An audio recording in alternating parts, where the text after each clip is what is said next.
الحمد لله نحمده ونستعينه ونستغفره ونؤمن به ونتوكل عليه ونعوذ بالله من شرور أنفسنا ومن سيئات أعمالنا من يهدي الله فلا مضل له ومن يضلل فلا هادي له أشهد أن لا إله إلا الله وحده لا شريك له وأشهد أن محمدا عبده ورسوله أما بعد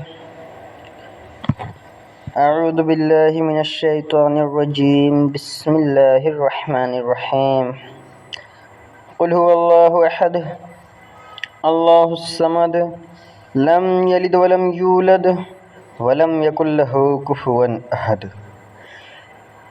جیسا کہ ہم نے ذکر کیا کہ عرب کے سرحدوں علاقوں میں رہنے والے لوگ انتہائی ظلم کے شکار تھے، ان کے لیے ضروری تھا کہ وہ ہر طرح کی ذلت، رسوائی اور ظلم کو برداشت کرے اور اپنی زبان بند رکھے۔ وہاں زبردستی اپنی سخت ڈکٹیٹر اور زبردستی کی حکمرانی تھی، اور انسانی حقوق کسی چیز کا کہیں کوئی وجود نہ تھا۔ انسانی حقوق کا دور دراز تک کوئی وجود نہ تھا۔ ان علاقوں کے پڑوس میں رہنے والے قبیلوں کی حالت یہ تھی کہ وہ سخت تذبذب شک کا شکار رہتے تھے۔ ان کی اپنی ضرورتیں اور خواہشات انہیں کبھی ایک طرف پھینکتی تھی تو کبھی دوسرے طرف۔ وہ کبھی عراق کے بادشاہوں کے ہمنوا بن جاتے اور کبھی شام کے غسانی حکمرانوں کے حکمرانی کی ہاں میں ہاں ملانے لگتی تھی۔ یعنی ان کی اپنی کوئی مستقل پالیسی نہیں تھی۔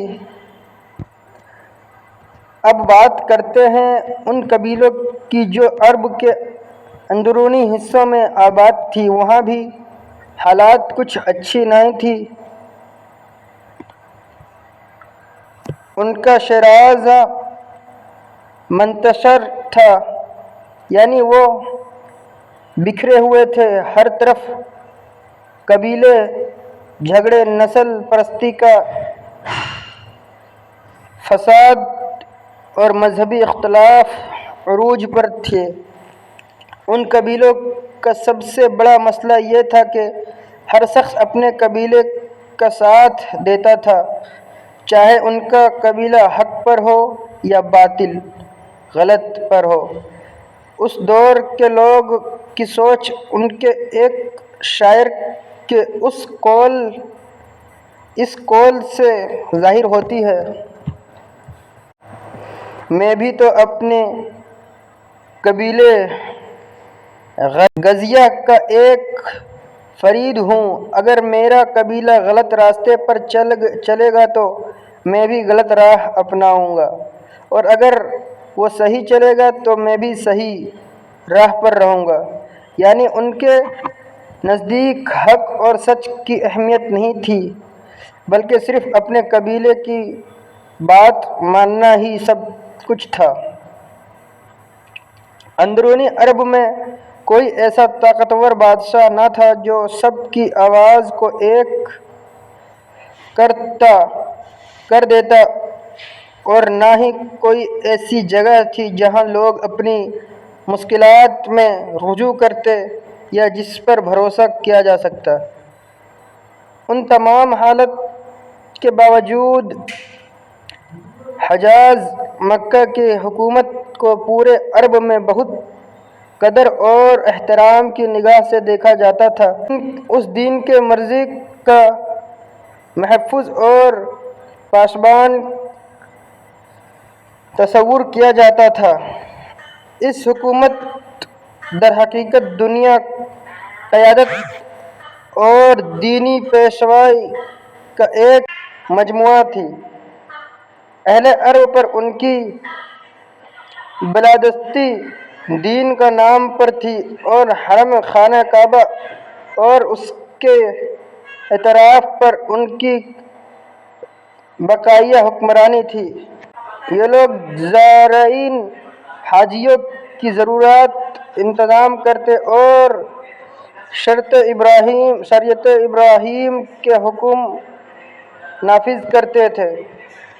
ان کے پاس باقاعدہ پارلیمنٹ ادارہ جیسے مثال دارالندوہ وغیرہ بھی موجود تھے، لیکن اس سب کے باوجود یہ حکومت اتنی کمزور تھی کہ وہ پورے عرب کی ذمہ داریوں کا بوجھ نہیں اٹھا سکتی تھی۔ اس کمزوری کے سبب سے بڑا ثبوت اس وقت ملا جب حبشی ابرہہ نے مکہ پر حملہ کرنے کے لیے چلا۔ واقعہ فیل اور مکہ والے دفاع کے لیے اللہ کے بھروسے پر الگ ہو گئے۔